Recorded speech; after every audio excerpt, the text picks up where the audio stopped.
Big boss Malayalam season 6ൻ്റെ ഇന്നത്തെ eviction നടന്നു കഴിഞ്ഞിരിക്കുകയാണ്. ഡബിൾ എവിക്ഷനാണ് നടന്നത് എന്നാണ് അറിയാൻ കഴിഞ്ഞത്. എന്തായിരുന്നാലും വളരെയധികം ട്വിസ്റ്റ് നിറഞ്ഞ ഒരു എവിക്ഷനായിരുന്നു സംഭവിച്ചിരിക്കുന്നത്. ലാലേട്ടൻ്റെ ഇന്നത്തെ പ്രൊമോയും റിലീസായിട്ടുണ്ട് എവിക്ഷനുമായി ബന്ധപ്പെട്ട്.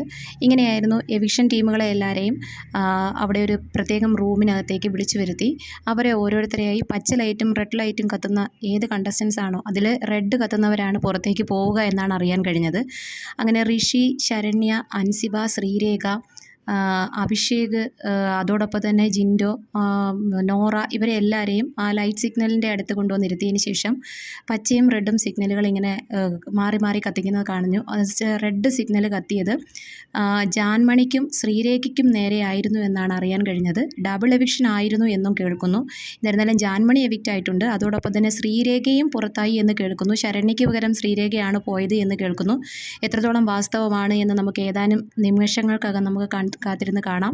എന്തായാലും ഇപ്പോൾ കിട്ടിയ അപ്ഡേഷൻ പ്രകാരം ശ്രീരേഖയും ജാൻമണിയുമാണ് പുറത്തായിരിക്കുന്നത് എന്നാണ് കേൾക്കാൻ കഴിഞ്ഞത്. എന്തായാലും ഡബിൾ എവിക്ഷൻ ആണ്. കാരണം ഒരുപാട് മെമ്പേഴ്സ് ഉണ്ട്. അതോടൊപ്പം തന്നെ സിജോയെ വരുന്നു എന്നുള്ളൊരു വാർത്തയും കേൾക്കുന്നു. അതും എത്രത്തോളം വാസ്തവമാണെന്ന് കാണാം.